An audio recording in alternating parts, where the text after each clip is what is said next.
The Evolution of Lucas by Eli Wolfe. Today will be the day. Lost in my thoughts, the hot coffee I'm pouring overflowed my cup and stained my pants. I'd become accustomed to the way others on my team treated me. I knew they would laugh at me for this and call me clumsy and stupid. "Geez, Lucas, you idiot." I turned towards the break room doorway. It's Jared. He's one of the people I hate the most in my office. He deserves to go to hell. Maybe one day he'll get that opportunity. A smirk creeps up on my face. Back to reality. I let out a quiet sigh. Why did I have to wear light-colored pants today? Jared stops another coworker in the hall. "Did you see this?" She laughs and laughs and laughs. The two of them point at my stained wet pants and proceed to yuck it up at my expense. They do it in a way that is so over the top that it seems fake. But here we are in the now, and it's as real as anything else in the physical plane. Add Stephanie to the list. I smile at the thought. I'd gained thick skin, and their words and actions don't hurt me anymore. Okay, that's a lie. I hate them all and always knew that one day they'll pay for their petty antics. That day has come. What they didn't know is that I'm on the verge of something big, something not seen often in humans. I'm evolving. I'm not talking about something basic as a change of heart, wearing a new style of clothes, or getting a haircut that changes my appearance for the perceived better. With the naked eye, I appear to them as I always have, a weak, spineless beta male that can't stand up for himself. The average person hates it when those around them change. It's unsettling, questionable, and fills folks with fear. That fear drives most to do whatever they can to force and pressure the change from happening. So I haven't let on about my metamorphosis. I pull off a few paper towels and begin blotting my pants. It becomes more obvious to me by the second that it's not helping. My boss pokes her head into the break room. "Meeting in 15 minutes, Lucas. Don't be late. It's your turn to get the coffee." She sees my coffee-stained pants and just shakes her head in pity. I knew it was my turn. It always is. I'm not sure how it came to this. I didn't want this. I didn't ask for it, and yet there appears to be no escape from this pain.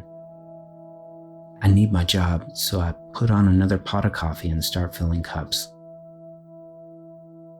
My mother is ill, and there's nobody else but me to take care of her.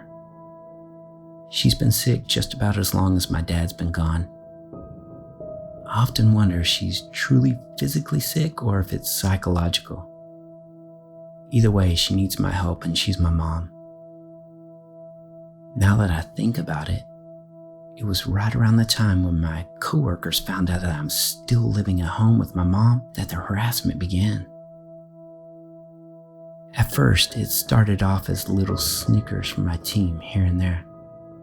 They soon made it a point to group together in little huddles and point and laugh at me. The belittling developed quickly, and soon it was full-blown and unthrottled. I was the target of all their frustrations. It's like I became a magnet for punishment for everything that frustrated them, everything that bothered them, and they felt no remorse or shame for the open and blatant constant infliction of humility on me. It didn't take long to develop into physical abuse either.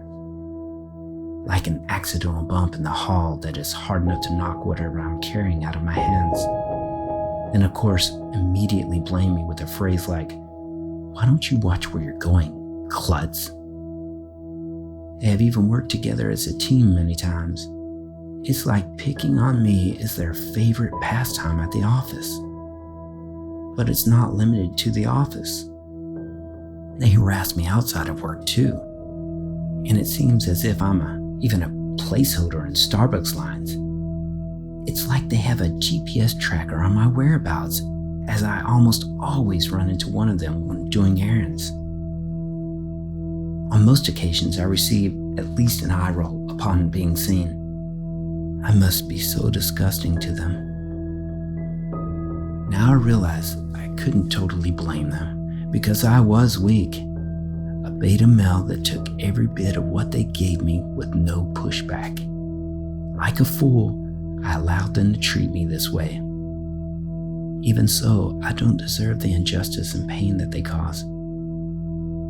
I must make sure not to make any mistakes with the coffee. I know what they all want by heart. Jared likes his black. My boss likes hers with 2 sugar cubes and 3 creamers. For my last review, my boss modified my job description to include coffee boy. She probably did that to avoid any legal issues with making me get the coffee. I wish I was kidding about that, but I needed my job, so I accepted it. I double and triple check all the drinks to make sure I did it correctly. I only have one chance at this. Not only that, I don't need any survivors to blame me for it. I place all the drinks on the cart and push the cart down the hall towards the conference room. They'll all look at me as if I took an eternity. You'll get your coffee, don't worry. I'll make sure you get your coffees. Drink up. I've already left a message on my boss's voicemail letting her know that I'll be out sick today. I know her schedule by heart. She doesn't check her messages till after lunch. She rarely even listens to them anymore. She told me she's much too busy to check them. So, as a favor, one of my extra roles is to listen to her messages and give her a summary. I'm not stupid. I give her verbal summaries, and I use her phone line to check the messages. There's no written proof of this, and she didn't put it in a review or anything like that. And anyone who might have known of me doing this for her is in the conference room right now. This has been a long time coming. It's the perfect plan. I turn the handle and push open the conference room door with the cart. As expected, all eyes are on me, and the bitching and complaints begin. I smile, and I make sure not to spill a single drop of their coffees. I'd hate for it not to be potent enough. Who am I kidding?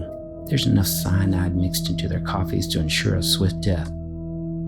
I bend down and wipe off my hands with a towel on the cart and reach behind it and flip on the switch to the cell phone jammer I acquired months ago. Can't have anyone calling for help. I'll come back in a half hour after it's finished and take the jammer with me. Imagine my excitement when Jared is the first to drop. Who's the beta male now?